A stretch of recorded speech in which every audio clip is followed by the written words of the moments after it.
Pacientes. Pese a todos los avances que se han dado en los últimos años en materia de ciencia y tecnología, sigue aún hoy siendo muy atacado y bastante demeritado la labor que tiene el psicólogo y el psiquiatra. Porque desgraciadamente, pues lo que vemos en el entorno y lo que nos han hecho pensar, incluso, vaya, lo que en general se escucha y se ve, no solamente en los medios de comunicación, sino incluso en el entorno familiar, es que toda patología mental es igual o equivalente a algún grado de locura, y eso pues nos lleva a esconder, a ocultar o a evitar lo más posible acudir al psicólogo o al psiquiatra. Y en realidad todos necesitamos en algún punto de nuestro camino, digamos que una especie de check-up y de mantenimiento, porque nuestra mente es tan compleja que es fácilmente susceptible a tener desórdenes o desorganizaciones de los procesos mentales. Y esto desafortunadamente ha llevado a que pacientes que inician con síntomas depresivos o ansiosos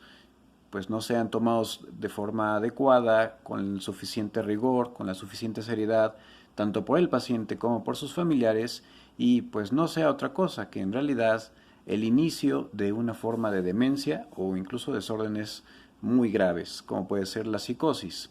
Y esto no nada más atañe a enfermedades reumáticas, eso también estamos hablando en el contexto de cualquier persona que pueda tener riesgo por situaciones como la diabetes mellitus, la hipertensión, la dislipidemia, el tabaquismo, el uso de drogas, incluso situaciones que parecen que no son importantes como el grado de estudios y el continuo uso de la mente a través de la lectura y el desarrollo de ejercicios que trabajan justamente pues todo el procesamiento lógico matemático. Así que hoy justamente quiero hacer una reflexión especialmente enfocada en precisamente aquellas personas que pueden iniciar con síntomas como tristeza, aplanamiento afectivo, irritabilidad, alteraciones del comportamiento, e incluso algunas situaciones como olvidos que sí pueden llegar a, no sé, verse como simpáticos, como graciosos, pero que con el paso del tiempo no van a terminar siendo algo nada agradable si no reciben el tratamiento adecuado. Y tal vez dirán, bueno, ¿y cómo es que este hombre que incluso ha llegado a vacilar con este tipo de temas nos habla de esto? Pues precisamente, hay que tomar las cosas también con naturalidad. Habrá personas que desafortunadamente, a pesar de todo, presentarán dicho deterioro, y siempre es mejor si todo se toma con filosofía, pero especialmente si se da un manejo realmente empático y en verdad humano a toda esta clase de problemáticas. Algo que también es muy importante tomar en cuenta es que los pacientes con enfermedades autoinmunes, especialmente si tienen también de fondo otras comorbilidades como la diabetes mellitus, la hipertensión, la dislipidemia, el consumo excesivo de alcohol, el tabaquismo, el uso de ciertas drogas como por ejemplo el cannabis o la cocaína o alguna otra de estas drogas que pueden tener efectos neurodegenerativos, pues obviamente va incrementando el riesgo de que con el paso del tiempo desarrollen demencia. Dentro de la demencia en realidad podemos hablar de un grupo muy amplio de enfermedades que van desde la muy conocida enfermedad de Alzheimer hasta otras formas de demencia senil como la demencia vascular, demencia mixta, enfermedad por cuerpos de Lewy, demencia frontotemporal, etc. En cuanto a enfermedades autoinmunes, algo que se ha hecho en estudios de gran cantidad de pacientes es justamente determinar cuáles enfermedades autoinmunes tienen mayor riesgo de presentar demencia con el tiempo. Resulta que hay dos grandes estudios que se han hecho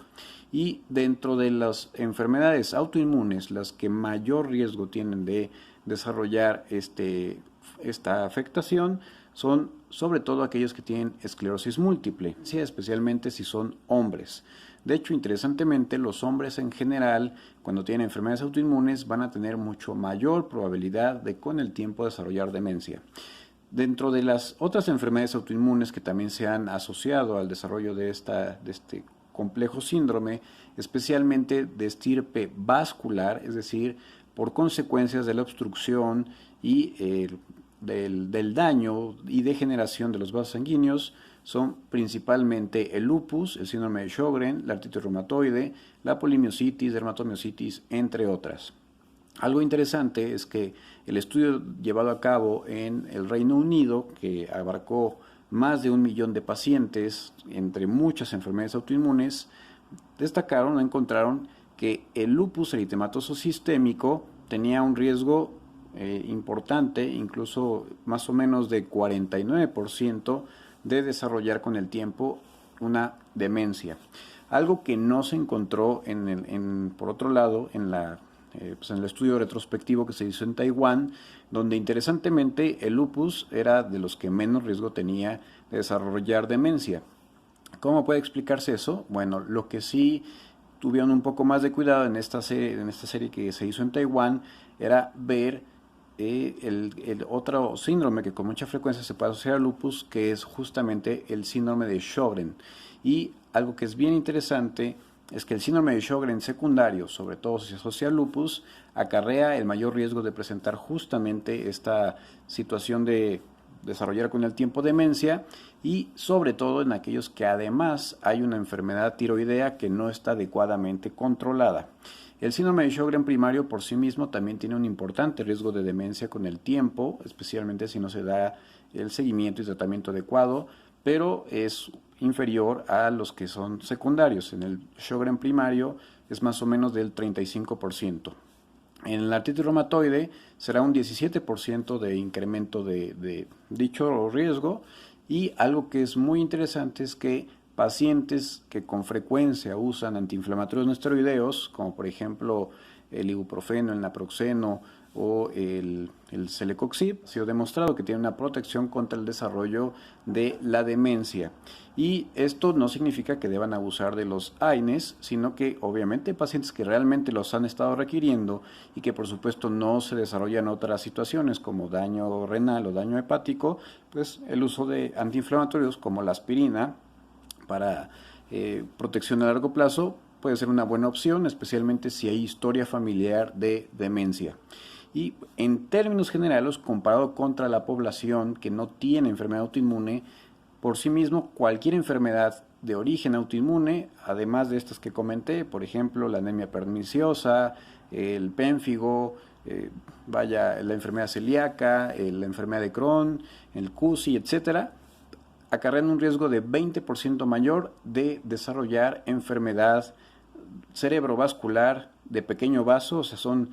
pacientes que sus vasos más pequeños en el cerebro presentan justamente esta degeneración, este daño y obstrucción, y con el paso del tiempo desarrollar demencia, en tanto que el riesgo en esta población de desarrollar enfermedad de Alzheimer, que es otro tipo de demencia, en la que lo más característico es sobre todo alteraciones de la memoria, que pues va progresando con el tiempo hasta que el paciente incluso ya no puede desarrollar actividades pues, que aprendió desde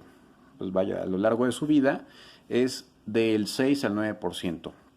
En conclusión, todo paciente, sea o no enfermo reumático, es fundamental, es vital que conozca su historia familiar y que cuide su alimentación, que haga actividad física, que siempre esté entrenando su cerebro, porque ese es un factor protector muy importante, así que hay que leer, hay que hacer ejercicios mentales y desde luego controlar y cuidar otras enfermedades asociadas que incrementan el riesgo, como son la diabetes, la hipertensión, los lípidos altos, el colesterol, los triglicéridos, el uso del cigarro, el abuso del alcohol, etcétera, etcétera. Y finalmente, no olviden que el tratamiento de las enfermedades autoinmunes, y especialmente si hay una situación que sugiere una depresión, o una ansiedad, sobre todo de inicio relativamente rápido, o que no responde adecuadamente a la terapia convencional contra la depresión o contra la ansiedad, hay que pensar siempre en este problema. Y espero que esto les haya gustado y les abra mucho el panorama de lo que puede suceder si no se atienden correctamente. Por favor, no olviden compartir, darle like y suscríbanse. Hasta la próxima.